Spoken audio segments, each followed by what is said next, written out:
So it's been a while since I've given an update on how my Greek studies are going, and so I thought I'd just give just a brief update on what I do daily in terms of Greek study.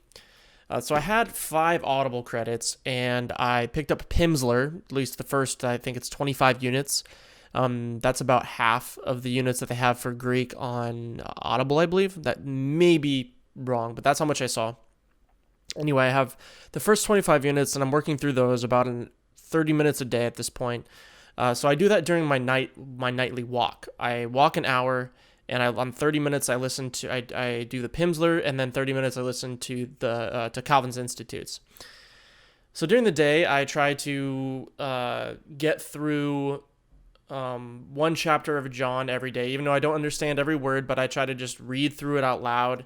En archi in o logos, ke o logos in proston theon, ke theos in o logos, utos in en archi proston theon, panda di αυτού εένετο, και ορίς αυτού εένετο, ουδε εν ο γέγονε. Εν αυτό ζωή, και η ζωή το φως των ανθρώπων, και το φως εν τη σκοτία φαίνει, και η σκοτία αυτό καταλαβαίνει.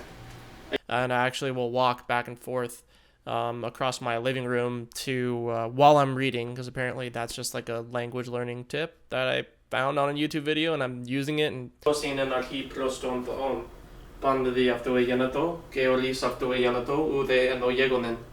and αυτό ζωή, και η ζωή το φως των ανθρώπων, και το φως εν τη σκοτία φαίνει, και η σκοτία αυτό ου καταλαβαίνει. Εγένετο ανθρώπος, απαστορμενός παρά Θεού, όνομα αυτό Ιωάννης, ούτως ήλθεν εις μαρτύριαν, ή να μαρτυρήσει περί του φώτος, ή να πάντες πιστέψωσι δι' αυτού, ουκ εν εκείνος το φως ή να μαρτυρήσει περί του φώτος. Εν του φως το αληθινόν, who knows if it's helping. And then I've been kind of dipping into Athanase just a little bit, and this is like closer to like classical Greek, from what I understand. So it details the story of Dikaiopoulos, who is an Athenian, but he doesn't live in Athens. He lives outside of Athens because he's a farmer. So learning from this a little bit, and then also, if you guys have seen my video, I am still copying the New Testament by hand in this little church Bible publisher's notebook here.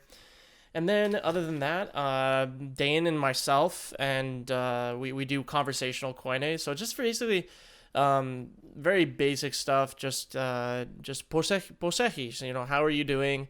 Evecho, I have good, and you can just kind of get by just having casual conversations with your friends that way, or you can use modern.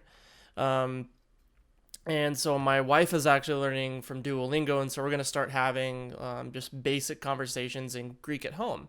And so one of the biggest things that you can do in terms of actually learning and retaining a language is using the vocabulary that you learn. In fact, this is kind of the whole premise of like Pimsleur, is that they actually give you these vocab in intervals that your brain is about to forget it, and then it reintroduces it back to you. So, for example, in units, I've done 1 through 3 of Pimsleur right now. The word signomi is like excuse me, and they keep on bringing it back in every lesson just so that you don't lose that vocabulary of excuse me. And the idea is that you build kind of the core building blocks of a language, that you understand. Saying the components of it, like catalaveno, I understand. I think in Erasmi or in Koine it would be catalavano, which would just mean basically I understand. I understand what you're saying. So if you wanted to say, I don't know, I understand a little bit of Greek, you would say catalaveno ligo ellenika. And the idea is that you build basically just enough to start having conversations, and then using the language as you're learning it. And so if you combine a really full-bodied method, you're talking conversationally, you're reading your Greek New Testament or whatever your primary source literature is. So in my case, my goal is that I want to be able to read the Greek New Testament fluently. And then you add like little grammars as you go. So I've worked through Machen's Greek grammar, and I worked through a little bit of Mount's. I have all the Mount's materials, all of his flashcards and everything. And then I'm also going through right now a beginner's reader's grammar for New Testament Greek by Ernest Cadman Colwell. I've talked about this on my channel before. So that's kind of what I'm doing right now, and hopefully this is helpful for people that don't really know where to start. I'd heavily recommend, if you have Audible credits, go and start working through some of the Pimsleur for Greek. You could even, I think they even have Hebrew. I'm not sure though on that one. And then Duolingo is really good as well, because you learn stuff from Duolingo, like how to say like hello. You could say yasas, like tikanis, how are you doing? And so that's just kind of how you start. Just get out of your mind that you don't that like conversational Greek is not going to help your actual biblical Greek. Get that out of your mind completely. That is completely erroneous. Go and look at there's like a really tight knit polyglot community in the world, and I think they're in Europe, all of them, that know like 18 plus languages, and the way they're able to learn these languages so quick is that they speak in it right away, and they practice it right away, and it solidifies right away. Now, of course, these guys have language acquisition skills, like buku language acquisition skills.